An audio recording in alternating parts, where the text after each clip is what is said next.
Welcome back everyone. तो आज हमारा इंग्लिश ग्रामर का टॉपिक है parts of speech.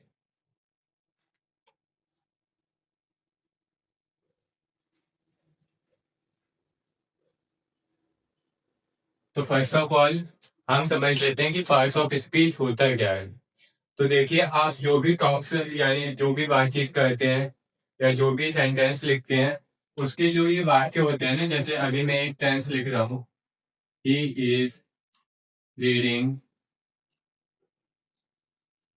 The book. तो इसमें ये जो भी वर्ड है, जैसे ये एक प्रोनाउन है, इज एक हेल्पिंग वर्ब है।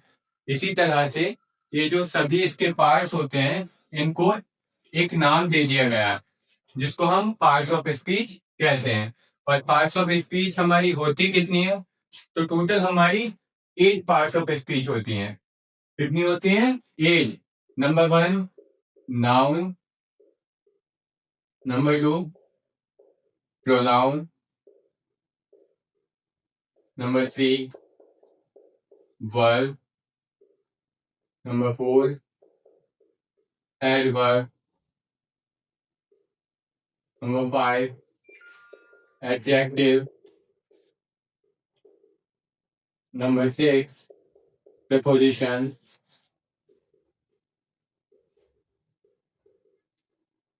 number 7 conjunction,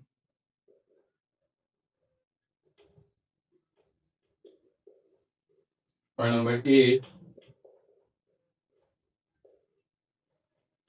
interjection। तो देखिए, आज की इस पहली वीडियो में हम इनको ब्रीफली समझेंगे। बाकी डिटेल वाइज एक एक पार्ट ऑफ स्पीच पे वीडियो नेक्स्ट आएगी। आज हम सिर्फ ये समझ पार्ट ऑफ स्पीच के बारे में ऊपर ऊपर से समझेंगे। पहला होता है हमारा नाउन। तो नाउन अगर हम सिंपल भाषा में कहें, all naming words are noun, यानी किसी भी चीज के नाम को ही नाउन कहते हैं। देन सेकंड आता है हमारा प्रोनाउन।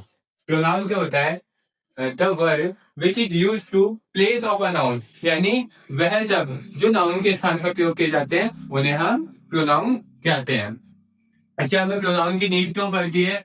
आप सपोज दैट मेरा नाम हिमांशु है। अब अगर मैं आपसे कहूं कि हिमांशु आपको पढ़ा रहा है, या मैंने बताया पहले मेरा नाम हिमांशु, आपने कह रहा हिमांशु आपको पढ़ा रहा है, हिमांशु वीडियो बना रहा है, तो ये चीज हमें ठीक नहीं लगती। इसके स्थान पर मैं हिमांशु के स्थान पर मैं लगा दूंगा कि मेरा नाम हिमांशु है और मैं आपको पढ़ा रहा हूं। तो इसीलिए हम प्रोनाउन का यूज करते हैं। ये चीज किस में आती है? प्रोनाउन में। देन हम आते हैं वर्ब पे। वर्ब क्या होता है? The word which is denote an action और being of state are called verb, यानी वह शब्द जो किसी कार्य के होने या किसी स्थिति में परिवर्तन को दर्शाते हैं, उन्हें हम वर्ब कहते हैं। ठीक है, फिर आता है हमारा adverb.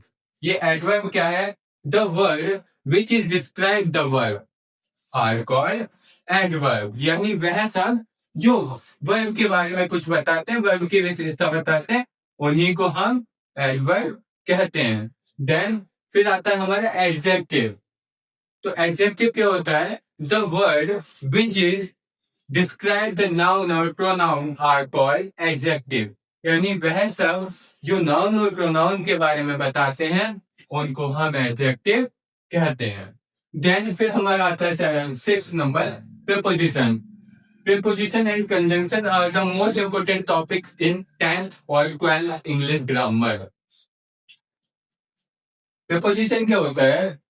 The word which is shown the relation between two noun or pronoun are called preposition, यानी वह शब्द जो दो नाउन और प्रोनाउन के मध्य में संबंध बताता है, कि उसकी अवस्था बताता है। जैसे अभी हम कह सकते हैं the marker is in my hand, यानी मार्कर मेरे हाथ में है। तो यहाँ जो मैंने इनका प्रयोग किया वो है प्रीपोजिशन। ठीक है, तो प्रीपोजिशन एक दो नाउन और प्रोनाउन के मध्य संबंध को दर्शाता है। फिर आते हैं हम कंजंक्शन पे।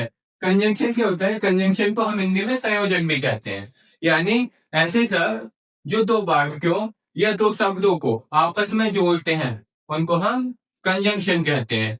इंग्लिश में अगर मैं बोलूं तो the word which is joins two words or two groups of sentence are called conjunction. Then फिर हम आते हैं interjection पे। What is in the interjection?